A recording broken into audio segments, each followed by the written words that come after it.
अब हम इस वीडियो में देखेंगे व्हाट इज़ इनकम टैक्स। हम टैक्स बता चुके, इनकम टैक्स ये बता चुके डायरेक्ट टैक्स होता है। अब देखते हैं what is income tax. Income tax के लिए अब सबसे पहले जानना जरूरी है what is income. Income 5 head mention है, इनकम टैक्स एक्ट में 5 हेड मेंशन है। इन 5 हेड से जो भी हमें मिल रहा है, जो भी हमें गेन हो रहा है, उसे हम कहेंगे इनकम। अब कौन कौन से वो हेड है? पहला हेड है इनकम फ्रॉम सैलरी। कोई भी पर्सन कहीं पर कोई जॉब करता है, उससे उसे इनकम होती है तो उसे कहते हैं इनकम फ्रॉम सैलरी। मैं एक असिस्टेंट प्रोफेसर हूँ, गवर्नमेंट जॉब में हूँ, तो मुझे जो सैलरी मिलती है वो आती है इनकम फ्रॉम सैलरी। अब ये क्वेश्चन उठता है कि प्राइवेट जॉब वाली सैलरी नहीं होती? नहीं, आप कोई भी जॉब कर रहे हैं वहाँ से अगर आपको इनकम मिलती है तो वो आती है इनकम फ्रॉम सैलरी में। अब दूसरा हेड होता है इनकम फ्रॉम हाउस प्रॉपर्टी। एक पर्सन है, उसने अपनी दुकान या अपना मकान किराए पर दे रखा है, उससे उसे जो इनकम होती है उसे कहते हैं, वो आती है इनकम फ्रॉम हाउस प्रॉपर्टी में। थर्ड हेड है इनकम फ्रॉम बिजनेस और प्रोफेशन। एक्स है, एक्स की दुकान है, उसने खुद ही किसी को किराए पर नहीं दे रखी, खुद उसने कपड़े की दुकान खोल रखी है, रेडीमेड गारमेंट्स। उससे जो भी बिजनेस है, प्रॉफिट हो रहा है, वो आएगी इनकम फ्रॉम बिजनेस में। खुद की दुकान हो, किराए पर लेके दुकान हो, उससे मतलब नहीं है, लेकिन आप कोई बिजनेस कर रहे हो, चाहे वो फिजिकली मोड में कर रहे हो दुकान में या फिर ऑनलाइन मोड में कर रहे हो, उससे आपको जो इनकम होती है वो आएगी इनकम फ्रॉम बिजनेस में। अब बात करते हैं थर्ड हेड की, जो दूसरा पार्ट है प्रोफेशन। प्रोफेशन क्या होता है पहले ये देखते हैं एक लाइन में। प्रोफेशन वो होता है जहाँ पर स्पेशल स्किल की रिक्वायरमेंट होती है। जैसे देखिए, हम बीमार पड़ते हैं तो हम किसके पास जाते हैं? डॉक्टर के पास। हम किसी के कोई भी हमें ऐसे नहीं चले जाते कि प्रॉब्लम, भाई डॉक्टर ही वो ऑथोराइज पर्सन है क्योंकि उसके पास वो स्पेशल स्किल्स हैं, वो डिग्री, उसने वो पढ़ाई करी है, तो डॉक्टर के पास स्पेशल स्किल्स हैं, तभी हम डॉक्टर को दिखाने जाते हैं। बीमार की तो दूर छोड़ दो, अगर हमें बाल कटाने हो तो हम कहाँ जाते हैं? किसी से भी कटवा लेते हैं, कैंची तो कोई भी चला देगा, लेकिन हम कहाँ जाते हैं? पार्लर में जाते हैं, नाई के पास जाते हैं, क्योंकि उनके पास वो स्पेशल स्किल्स है, उन्हें पता है बाल किस तरह से काटने हैं, उनके पास वो स्पेशल स्किल्स हैं। तो ये जहाँ पर स्पेशल स्किल की बात आ जाती है तो वो होती है income from profession. Fourth head की बात करते हैं कैपिटल गेन। एक पर्सन है, उसने 5 साल पहले एक प्रॉपर्टी खरीदी थी 10 लाख रुपए की। अब वो उस प्रॉपर्टी को बेच रहा है 12 लाख का, तो उसे जो गेन हुआ वो हुआ कैपिटल गेन, वो फोर्थ हेड में आएगा। Last but not least income from other sources. हमारा फिफ्थ हेड है, 5वां हेड है इनकम फ्रॉम अदर सोर्सेज। जो इन चारों में इनकम कहीं नहीं आई, बची कुची, वो कहाँ आ जाएगी? Income from other sources. एक दो एग्जांपल बता देती हूँ। जैसे हमने बैंक में अकाउंट खोल रखा है, सेविंग है चाहे करंट है, हमें जो उसमें इंटरेस्ट मिलता है वो कहाँ जाएगा? इनकम फ्रॉम अदर सोर्सेज में। ठीक है, तो इनके बारे में, इन हेड के बारे में हम 1 बाय 1 डीपली पढ़ेंगे। पहले अभी हम बात कर रहे हैं इनकम की। तो इन 5 हेड से जो हमें इनकम होती है उसे हम इनकम कहते हैं। और इस 5 हेड से जो इनकम हो रही है और इस पर हमें टैक्स पे करना पड़ रहा है, वो होता है इनकम टैक्स। इनकम टैक्स हम किसे पे करते हैं? सीधे और सीधे गवर्नमेंट को। बीच में कोई भी चैनल नहीं होता, सीधे जिस पर लग रहा है वही गवर्नमेंट को पे करता है, इसलिए इनकम टैक्स को डायरेक्ट टैक्स कहा जाता है। अब कुछ फीचर्स हैं इनकम टैक्स की, हम इसकी बात करेंगे।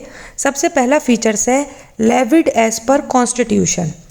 जो इनकम टैक्स है वो कॉन्स्टिट्यूशन के आर्टिकल 246 के अकॉर्डिंग लगाया जाता है।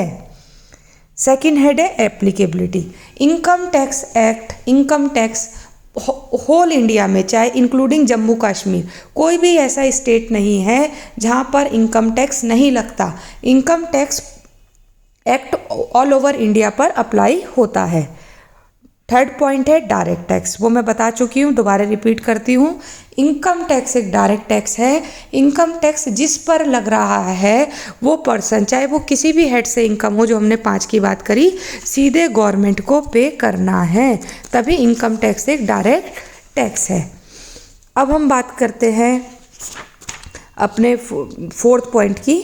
तो फोर्थ पॉइंट जो है वो है लेविड बाय सेंट्रल गवर्नमेंट। जो इनकम टैक्स है वो सेंट्रल गवर्नमेंट लगाती है, स्टेट गवर्नमेंट के पास राइट नहीं है इनकम टैक्स को लगाने का। इनकम टैक्स कौन लगाती है? Central government. सबके लिए एक समान होता है। जैसे स्टेट में होता है ना, हमने देखा होगा कि जैसे मुझे कोलकाता का एग्जाम्पल याद है, ममता बनर्जी सीएम थी, उन्होंने कहा मैं गैस पर इतने की दूंगी, बाकी जगह इतने मिल रही है, वो उनके पास अथॉरिटी है। लेकिन इनकम टैक्स की अथॉरिटी सिर्फ और सिर्फ सेंट्रल गवर्नमेंट के पास है। इनकम टैक्स सेंट्रल गवर्नमेंट लगवाती है। 5th पॉइंट है progressive rate of tax. Income tax जो है वो प्रोग्रेसिव रेट का मतलब क्या होता है? जैसे जैसे आपकी इनकम बढ़ेगी वैसे वैसे टैक्स बढ़ेगा। अगर किसी की इनकम 5 लाख है तो उसके ऊपर टैक्स कम होगा, किसी की इनकम 10 लाख है तो उसके ऊपर टैक्स ज़्यादा होगा। जैसे जैसे इनकम बढ़ेगी वैसे वैसे टैक्स बढ़ेगा। इसे कहते हैं प्रोग्रेस करना। इनकम जैसे जैसे बढ़ रही है, प्रोग्रेस नाम से ही मतलब पता चल रहा है, वैसे वैसे आपके टैक्स में भी प्रोग्रेस हो रही है।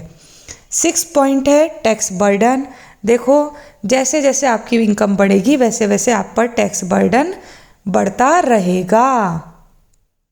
नेक्स्ट पॉइंट है income of previous year is accessible in assessment year. देखो अभी हम आगे पढ़ेंगे प्रीवियस ईयर क्या होता है और असेसमेंट ईयर क्या होता है। जो हमारा प्रीवियस ईयर है वो है 2020 और 21, करंट प्रीवियस ईयर है, और असेसमेंट ईयर है 2021 एंड 22। तो जो पिछले साल की इनकम है हम इसे ऐसे लेंगे, उस पर हम टैक्स लगाएंगे इस साल।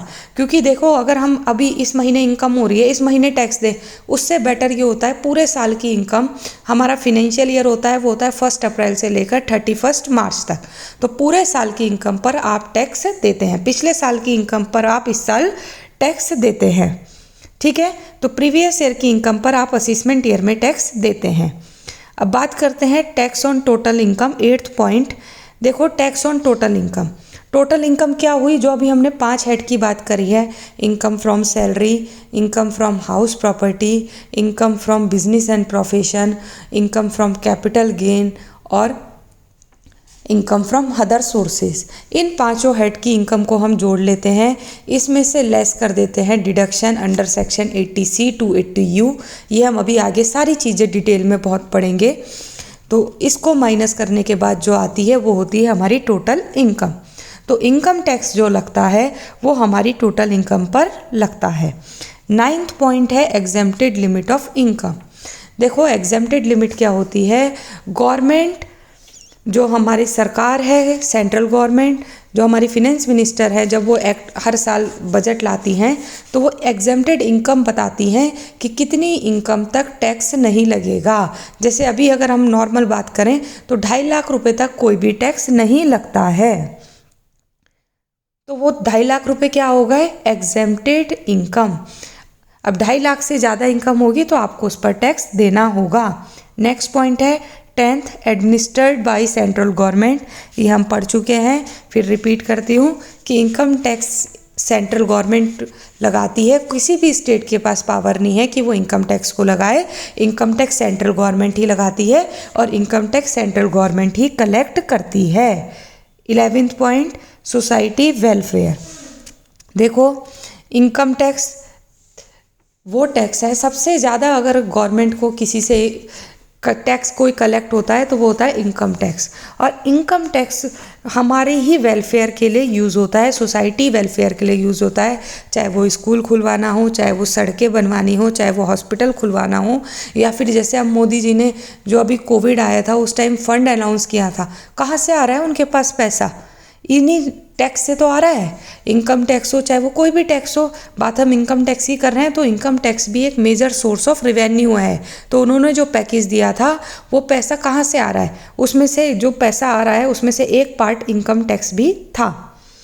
लास्ट पॉइंट है डिस्ट्रीब्यूशन ऑफ इनकम टैक्स। देखो सेंट्रल गवर्नमेंट लगाती है, सेंट्रल गवर्नमेंट ही कलेक्ट करती है, लेकिन सेंट्रल गवर्नमेंट के पास पावर है कि वो स्टेट को ये टैक्स बांटती है। कितना बांटती है? वो अपने हिसाब से बांटती है, जितना फिनेंस कमीशन में रिकमेंड करते हैं उस हिसाब से वो स्टेट को सेंट्रल गवर्नमेंट बांटती है। तो ये था व्हाट इज़ इनकम टैक्स।